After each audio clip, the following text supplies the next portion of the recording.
শিক্ষাঙ্গনে কিছু ঘটনা প্রবাহ চলে আসছে, তার দরুন আমরা সবাই বুঝতে পারছি যে শিক্ষাঙ্গনের যে চিত্র রাজ্যবাসীর সামনে ফুটে উঠেছে, সেই ফুটে ওঠা চিত্রকে আমাদের বক্তব্য, এসএফআইয়ের বক্তব্য রাজ্যবাসীর সামনে আমরা তুলে ধরার জন্য আজকের এই সাংবাদিক সম্মেলন আহ্বান করেছি।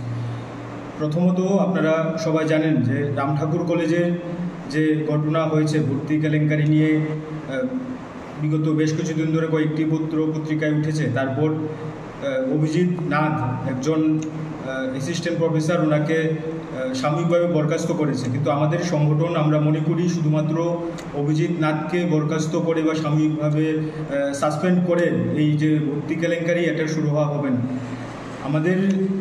আমরা মনে করি এই ভর্তি কেলেঙ্কারি শুধুমাত্র রাম ঠাকুর কলেজের ঘটনা নয়, সারা রাজ্যের যতগুলো কলেজ আছে সবগুলো কলেজেই ভর্তি নিয়ে ব্যাপক কেলেঙ্কারি চলছে এবং সেই কেলেঙ্কারিতে শাসক দলের ছাত্র সংগঠনের যারা নেতৃত্ব বা স্থানীয় যারা আছেন তারা ওতপ্রোতভাবে জড়িত।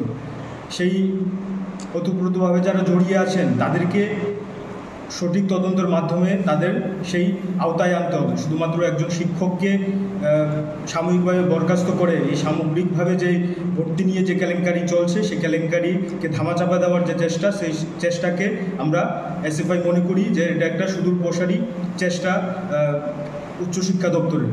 কিন্তু যারা এর পেছনে মূল কাণ্ডারি বা যারা বড় মাথা আছে বা রাঘব বোয়াল যারা আছে তাদেরকে পাকড়াও করতে হবে এবং আমরা দাবি করছি যে একটা তদন্ত কমিটি করে সারা রাজ্যের কলেজগুলোতে যেভাবে ভর্তি নিয়ে কেলেঙ্কারি চলছে এবং আমাদের কাছেও খবর আসছে যে শাসক দলের ছাত্র সংগঠন এবিভিপি বিভিন্নভাবে ছাত্রদের পয়সার মাধ্যমে বা টাকার মাধ্যমে, মোটা অঙ্কের টাকার মাধ্যমে ভর্তি করিয়ে দেওয়ার বা কলেজে গেলে টাকা লাগবে এরকম অজস্র অভিযোগ আমাদের কাছে আসছে এবং সংবাদ জগতের কর্মী হিসাবে আপনাদের কাছেও সে অভিযোগ অবশ্যই আছে। আমরা দাবি করব উচ্চশিক্ষা দপ্তর, কলেজ কর্তৃপক্ষ দ্রুত এই ব্যবস্থা গ্রহণ করতে হবে। দুর্নীতিমুক্ত ক্যাম্পাস তৈরি করার জন্য সরকার এবং প্রশাসনকে দ্রুত পদক্ষেপ গ্রহণ করতে হবে।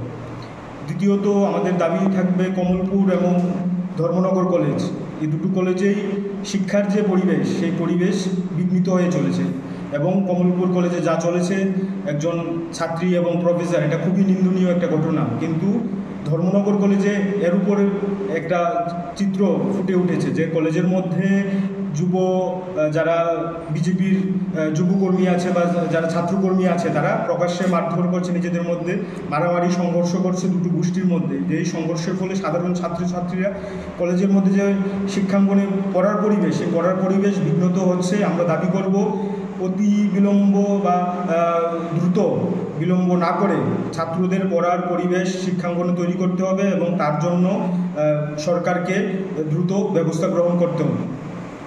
এবং তৃতীয়ত আমাদের দাবি থাকবে যে এনএমসির যে নির্দেশিকা, মূলত মেডিকেল কলেজের, বেসরকারি মেডিকেল কলেজ আমাদের এখানে দুটো, টিএমসি এবং নতুন করে মাথা গজিয়ে ওঠা শান্তিনিকেতন, তারা এনএমসির যে নির্দেশিকা সেই নির্দেশিকা মানছে না। এনএমসির নির্দেশিকা অনুযায়ী আমাদের